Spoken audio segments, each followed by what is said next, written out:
ఇటు breaking news చూస్తున్నాం. ఏలూరు కులాంతర వివాహం కేసులో బిగ్ ట్విస్ట్ నెలకొంది.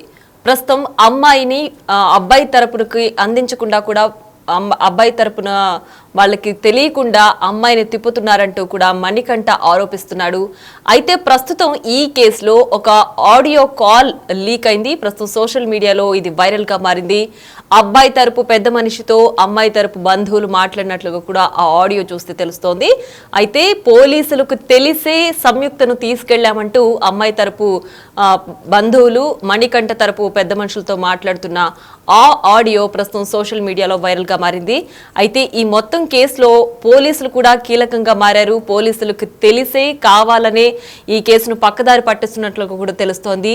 కులాంతర వివాహం చేసుకున్న తమను కాపాడాలంటూ కూడా, తమ జోలికి రావద్దంటూ కూడా ఆల్రెడీ సంయుక్త ఒక వీడియో రిలీజ్ చేసింది. ఇద్దరు మేజర్లు ఇష్టపడే పెళ్లి చేసుకున్నాం, సో మమ్మల్ని మీరు మా పైన దాడి చేయొద్దు, మా బతుకు మమ్మల్ని బతకనివ్వండి అంటూ కూడా సంయుక్త ఒక వీడియో రిలీజ్ చేసింది. ఈ నేపథ్యంలో తన తరపు బంధువులు అమ్మాయి తరపు వాళ్ళు సంయుక్తని తీసుకెళ్లారు. మణికంఠని పైన దాడి చేసి సంయుక్తని తీసుకెళ్లారు. అయితే పోలీసులకు చిక్కకుండా వాళ్ళు పలు ప్రాంతాల్లో సంయుక్తని తీసుకెళ్లినట్లు కూడా తెలుస్తోంది.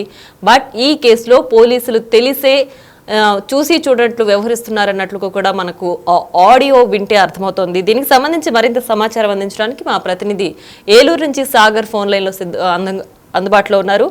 సాగర్, చెప్పండి. అయితే ప్రస్తుతం అమ్మాయికి సంబంధించి బంధువులు మాట్లాడిన ఆడియో ప్రస్తుతం కీలకంగా మారింది. పోలీసులకి తెలిసే అమ్మాయిని కావాలని అబ్బాయి తరపును అందించకుండా కూడా వాళ్ళు బిహేవ్ చేస్తున్నట్లుగా కూడా తెలుస్తోంది. ఏంటి ఈ కేసులో ప్రస్తుతం ఉన్న అప్డేట్? ప్రియా, ఏలూరు జిల్లా ఏలూరులో కులాంతర ప్రేమ వివాహం చేసుకున్నా. అంటే ఏలూరుకి చెందిన యువకుడు మణికంఠ పల్నాడు జిల్లాకు చెందిన యువతి సంయుక్తని గత 2-3 ఏళ్ళుగా అతను ప్రేమిస్తున్నాడు. హైదరాబాద్ లోనే వీరు ఒకే అపార్ట్మెంట్ లో కలిసి సత్యవనం కూడా చేశారు. ఆ తర్వాత పెద్దలకు చెప్పారు. పెద్దలు ఒప్పుకోకపోవడంతో బయటికి వచ్చి, అంటే అబ్బాయి తరపు బంధువులంతా ఒప్పుకున్నారు. అమ్మాయి తరపు తల్లిదండ్రులు గానీ బంధువులు గానీ కులాంతర వివాహం కావడంతో వారి వివాహాన్ని కొంత వ్యతిరేకించారు. దాంతో ఇంటి నుండి బయటకు వచ్చేసి అబ్బాయి తరపు బంధువుల సమక్షంలో ద్వారకాతంలో పెళ్లి చేసుకున్నారు. పెళ్లి చేసుకున్న 2 రోజులకే పల్నాడు నుండి వచ్చినటువంటి అమ్మాయి తరపు తల్లిదండ్రులు గాని, మేనమామ, కొంతమంది బంధువులు యువకుడు మణికంఠ మీద అత్యంత దారుణంగా దాడి చేసి, అడ్డం వచ్చినటువంటి మణికంఠ తల్లిదండ్రుల మీద కూడా దాడి చేసి అమ్మాయిని బలవంతంగా కిడ్నాప్ చేసి తీసుకెళ్తారు. ఇదే విషయం మీద ఏలూరు 3 టౌన్ పోలీస్ స్టేషన్ లో క్రైమ్ నెంబర్ 52/2025 ఎఫ్ఐఆర్ సైతం నమోదు చేశారు.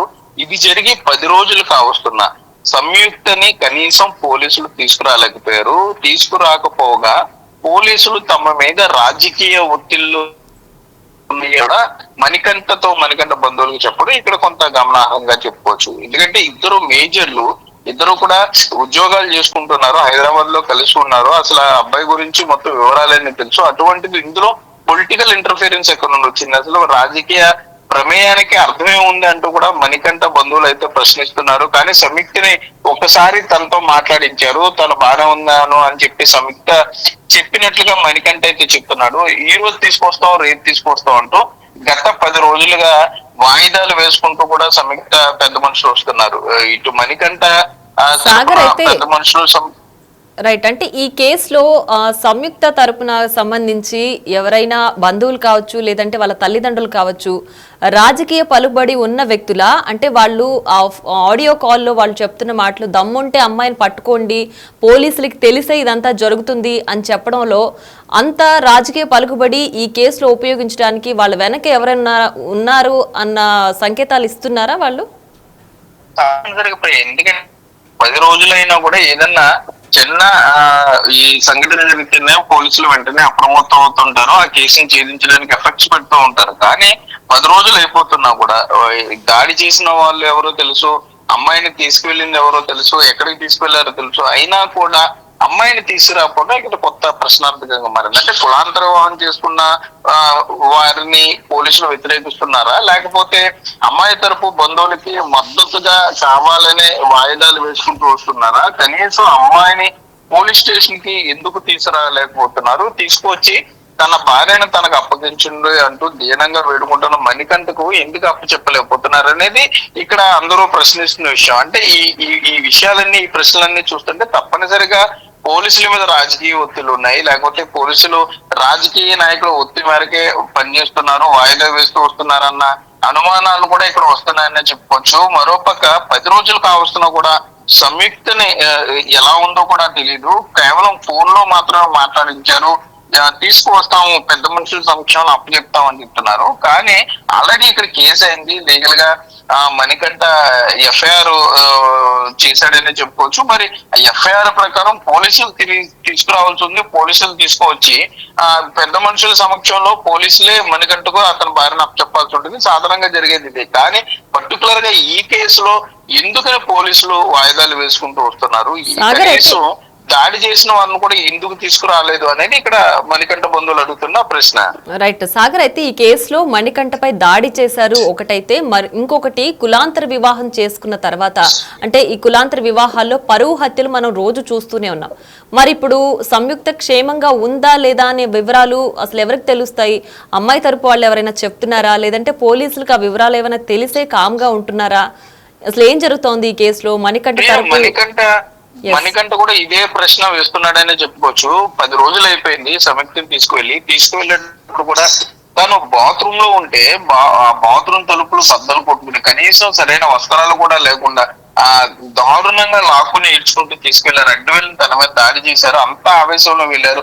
సంయుక్తి ఎలా ఉందో ఏంటో అని అతను కంగారు పడుతున్నాడు. అసలు బతికుందో లేదన్న అనుమానాలు సైతం అతను వ్యక్తం చేశాడని చెప్పుకోవచ్చు. అనంతరం 3 రోజుల కిందట శనివారం శుక్రవారం సాయంత్రం అమ్మాయితో మాట్లాడించారని చెప్తున్నారు. ఆ సంయుక్త తాత పెద్ద మనిషిగా ముందుకు వచ్చాడు, మాట్లాడించి తప్పనిసరిగా అమ్మాయిని తీసుకొస్తామని చెప్తున్నా కూడా ఎందుకని తీసుకురావడం లేదు, ఎందుకని అప్పచెప్పడం లేదు అనేది మణికంఠ బంధువులు అడుగుతున్న ప్రశ్న. 1 రోజు 2 రోజులు 3 రోజులు కాదు, 10 రోజులు అయిపోతున్నా కూడా భార్యాభర్తల్ని పోలీసులు ఎందుకు కలపలేకపోతున్నారు? కానీ వారు మేజర్లు ప్రేమించి పెళ్లి చేసుకున్నారు, ఇద్దరికి ఉద్యోగాలు ఉన్నాయి, ఇద్దరికి కూడా కుటుంబ నేపథ్యం ఉంది. అటువంటి పరిస్థితుల్లో ఎందుకు పోలీసులు ఈ కేసును, కిడ్నాప్ కేసును ఎందుకు ఛేదించలేకపోతున్నారు? ప్రేమికుల్ని ఎందుకు కలపలేకపోతున్నారు?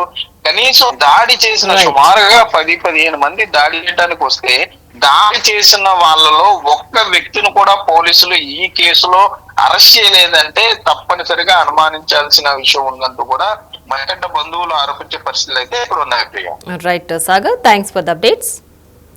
రైట్, అయితే హైదరాబాద్ లో ఇద్దరు కలిసి నివాసం ఉంటున్నారు సంయుక్త, మణికంఠ. ఇద్దరు కూడా ఒకరి తరపున ఒకరు ఇష్టపడ్డారు, పెళ్లి చేసుకున్నారు. ఇద్దరు మేజరు అయినప్పటికీ వాళ్ళకి ఎటువంటి అభ్యంతరం లేదు అని చెప్తూ ఒక వీడియో కూడా రిలీజ్ చేశారు. ఈ నేపథ్యంలో సంయుక్త తరపు, అంటే అమ్మాయి తరపు తల్లిదండ్రులు, బంధువులు మణికంఠపై దాడి చేసి సంయుక్తని తీసుకెళ్లిపోయారు. అయితే 10 రోజులు గడిచింది. ఇప్పటి వరకు కూడా మణికంఠ తన భార్యను తన వద్దకు రప్పించాలంటూ కూడా పోలీసులు వేడుకుంటున్నప్పటికీ కూడా ఇందులో రాజకీయ ఒత్తిళ్లున్నాయి, అందువల్లనే అమ్మాయిని తీసుకురాలేకపోతున్నారు అంటూ కూడా మణికంఠ ఆరోపిస్తున్నాడు. మరోవైపు అమ్మాయి తరపు బంధువులు మణికంఠ తరపు బంధువులతో మాట్లాడారు. అయితే సవాల్ చేస్తున్న దమ్ముంటే అమ్మాయిని తీసుకెళ్ళండి అంటూ కూడా ఆయన చెప్పడం మా ఆడియోలో ఉంది. మరి ఈ కేసు వెనక అసలు ఎవరున్నారు, ఎలాంటి రాజకీయ పలుకుబడి ఉందనే విషయాలు కూడా మనకు రానున్న రోజుల్లో తెలియబోతున్నాయి. నా పేరు మణికంఠ దాడిశెట్టి, ఏలూరు దొండపాడులో ఉంటామండి. అలాగే ఉమరేని సంయుక్త అనే అమ్మాయి నేను ప్రేమించి పెళ్లి చేసుకున్నాము. నా భార్యని ఇలాగ ఇంట్లోకి వచ్చి వాళ్ళ చుట్టాలు, వాళ్ళ నాన్నగారు అందరూ తీసుకెళ్ళడం జరిగిన తర్వాత ఈ రోజుకి దగ్గర 10 రోజులు కావస్తుంది. కానీ మొన్న సాటర్డే వాళ్ళు పెద్దల దగ్గర నుంచి అలాగే అమ్మాయి మాట్లాడడం కూడా జరిగింది. నేను బాగానే ఉన్నానని చెప్పింది. వాస్తవానికి నేనైతే కనుక తను ఎలా ఉందో చూడలేదు, పక్కన చుట్టుపక్కల ఎవరు ఉన్నారో కూడా తెలియదు. కానీ వాళ్ళ చుట్టుపక్కల వాళ్ళ పెద్దవాళ్ళు వచ్చి మాట్లాడతామని అన్నారు, కానీ వాళ్ళ వరకు కూడా ఎటువంటి అప్డేట్ లేదు. వాళ్ళు వస్తామని అంటున్నారు, కానీ ఇంకా డిలే చేస్తున్నారు. అంటే నాకు నా భార్య ఎలా ఉందనేది కంగారు. పోలీసు వారికి కూడా అలాగే మీడియా వారిని కూడా కోరేది ఒకటే, నా భార్యని నా దగ్గర తీసుకొచ్చి కొంచెం కల్పించవలసిందిగా కోరుతున్నాను. ఇక్కడ నుంచి తను ఎలా ఉంది ఏంటనేది నాకు టెన్షన్ అవుతుంది. అలాగే మా పేరెంట్స్ కూడా టెన్షన్ పడుతున్నారు. మా చుట్టుపక్కల అందరూ కూడా ఆ రోజు జరిగిన సన్నివేశాన్ని ఇంకా మర్చిపోలేకపోతున్నారు. నాకు ఇంకా స్టేబుల్గా లేను మాట్లాడడానికి. దయచేసి అందరూ కూడా స్పందించి నా భార్యని నాకు అప్పచెప్పాల్సిందిగా కోరుచున్నాను. అమ్మ, నాన్న, మీకు చాలాసార్లు నేను ఫోన్ చేశాను, అయినా మీరు ఫోన్ లిఫ్ట్ చేయట్లేదు. ఎన్నిసార్లు ఫోన్ చేసినా కానీ మీరు ఫోన్ కట్ చేస్తున్నారు, లేకపోతేనేమో అసలు ఫోనే ఎత్తడం లేదు. అందుకని నేను ఈ వీడియో తీసి మీకు పంపించాల్సి వస్తుంది. ఈ రోజుకి పెళ్ళయి నాకు 10 రోజులు అవుతుంది. నేను మళ్ళీ పెద్దల సమక్షంలో మళ్ళీ పెళ్లి చేసుకుందాం అనుకుంటున్నాను.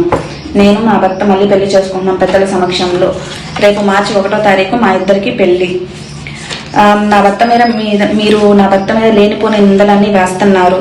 పరువుకు సంబంధించిందని, మాది క్యాస్ట్ వేరు, వాళ్ళ క్యాస్ట్ వేరు, వాళ్ళు కాపు, మనం చౌదరీస్ అని మీరు క్యాస్ట్ తీసుకొని వస్తున్నారు. ఎన్నిసార్లు చెప్పినా అబ్బాయి క్యాస్ట్ వేరు, మన క్యాస్ట్ వేరు, ఎగ్జాక్ట్ కాపు కాపు కాపు వద్దు వద్దు అని అంటున్నారు. అందుకని నేను నా ఇష్టపూర్వకంగా నేనే ఇంట్లో నుంచి బయటకు వచ్చేసి అతన్ని పెళ్లి చేసుకున్నాను. అందుకని నేను పెద్దల సమక్షంలో మళ్ళీ పెళ్లి చేసుకుందాం అనుకుంటున్నాను. మీరు కనుక ఇది మళ్ళీ పోలీస్ స్టేషన్లని కేసులని అతని మీద లేనిపోని నిందలు కనుక వేస్తే ఈసారి డైరెక్ట్గా నేనే వచ్చి మీ మీద కేసు పెట్టాల్సి వస్తుంది. నా పేరు మణికంఠ దాడిశెట్టి, ఏలూరు